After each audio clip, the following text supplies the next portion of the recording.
Hello दोस्तों, मनोरंजक कहानियाँ देखने के लिए हमारे चैनल को सब्सक्राइब करें और बेल आइकॉन को दबाना ना भूलें। एक गांव में दो बहनें रहती थी जिसका नाम गीता और नीता है। दो प्यारी बहनें थी। बड़ी बहन गीता 10th में पढ़ती थी और छोटी बहन नीता वो 5th क्लास में पढ़ती थी। दोनों बहनें खूब झगड़ती, लेकिन हमेशा की तरह दोनों एक हो जाती। लेकिन दोनों एक दूसरे से बहुत प्यार और मदद भी करती। नीता बहुत शरारती थी। वो हमेशा घर वालों को परेशान किया करती थी। कभी किसी से खिलौने के लिए जिद करती तो कभी आइसक्रीम खाने के लिए। गर्मियों के दिन थे। दोनों बहनें तेजी से स्कूल जा रही थी। ओफो नीता, थोड़ा जल्दी चलो, हम स्कूल के लिए लेट हो गए हैं। अगर हम लेट हुए तो टीचर पनिशमेंट देंगे। दीदी, 10 उठक बैठक करने में कितना टाइम लगेगा? थोड़ा सह लेंगे। वो दोनों जैसे ही स्कूल पहुंचने वाले थे तभी उन्होंने देखा कि एक साधु धूप के वजह से चक्कर आकर गिर गए थे। तभी नीता बोली, दीदी देखो, साधु अंकल गिर गए हैं, हमें उनकी मदद करनी चाहिए। अरे लेकिन हम क्या करें, और हमारा स्कूल का टाइम भी हो रहा है। दोनों बहनें उन साधु जी के पास गए। उन्होंने उनकी मदद करने की सोची। उन्होंने अपने वाटर बॉटल में से पानी दिया। नीता, तुम यही रुको, मैं कुछ खाने के लिए लेकर आती हूँ। जी दीदी, आप जल्दी आइए, तब तक मैं इनके पास बैठती हूँ। गीता स्कूल के बगल वाले स्टॉल से खाने के लिए वड़ा पाव लेकर आती है और उन साधु जी को देती है। आपको क्या हो गया था? आपकी ये अवस्था कैसी हो गई? बेटी, मैं इस पेड़ पर बैठकर कई सालों से तपस्या कर रहा हूँ, लेकिन मैंने कभी नहीं सोचा था कि मेरी तपस्या का मुझे ये फल मिलेगा।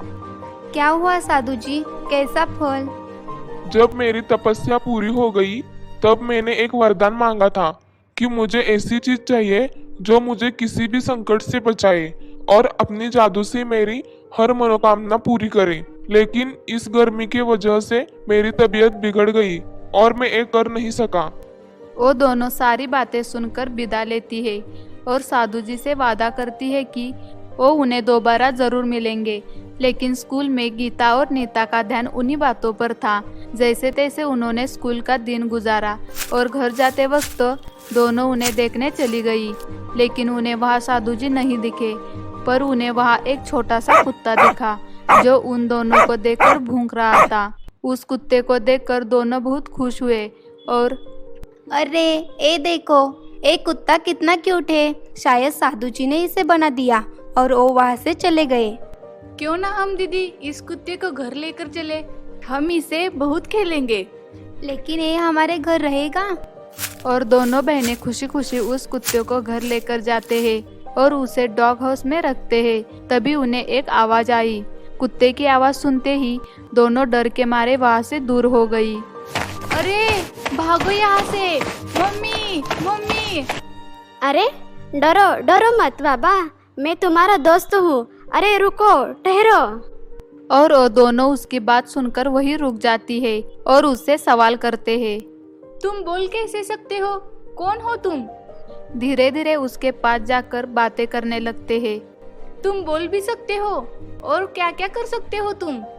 मैं सब कर सकता हूँ, तुम जो भी मांगोगे वो मैं तुम्हें दे सकता हूँ। सच में? हाँ, तुम मांग कर तो देखो। क्या मांगू? मुझे बहुत सारे खिलौने चाहिए। सीता के ऐसे कहते ही उन दोनों के सामने बहुत सारे खिलौने प्रकट होते हैं। ये देखकर गीता और नीता बहुत खुश हो जाती है।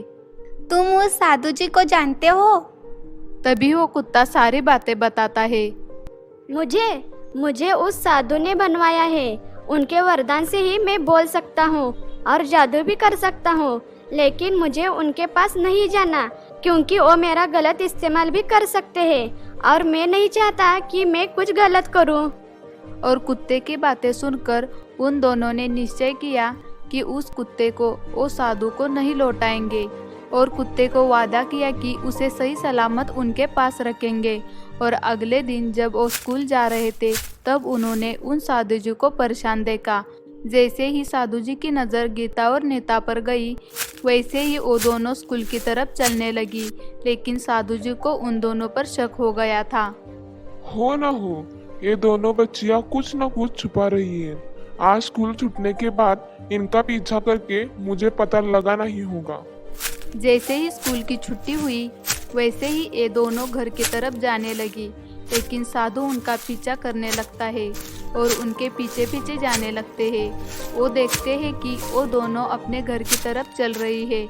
वह घर पहुंचने के बाद साधु जी घर के अंदर झांककर देखते हैं। चलो डॉगी, मैं आज तुम्हें बाहर घुमा कर लाती हूँ। नहीं नीता, साधु जी को हम पर शक हो गया है। कहीं हम बाहर गए तो वो हमारे डॉगी को छीन लेंगे।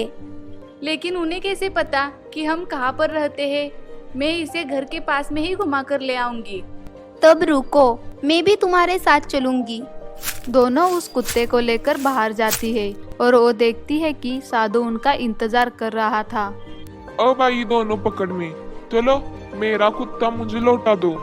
नहीं नहीं, हम नहीं देंगे। आप इसका गलत इस्तेमाल करेंगे। हम इसे हरगिज नहीं देंगे। आप यहाँ से चले जाइए। साधु ने देखा तो उसने ये सोचा कि ये दोनों ऐसे नहीं मानेंगी, कुत्ता इनसे छीनना होगा। इस छीना झपटी में कुत्ता कहता है, रुको गीता, ये सब मेरी वजह से हो रहा है। इस साधु से मुझे निपटने दो।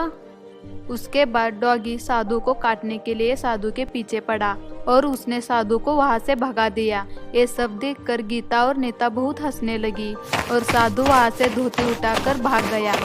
वाह डॉगी वाह, मजा आ गया। अब तो साधु जी हमारे पास कभी नहीं आएंगे। हाँ, मजा आया ना, लेकिन मैं अब यहाँ नहीं रुक सकता। अब मुझे जाना होगा, मेरी मंजिल कहीं और है।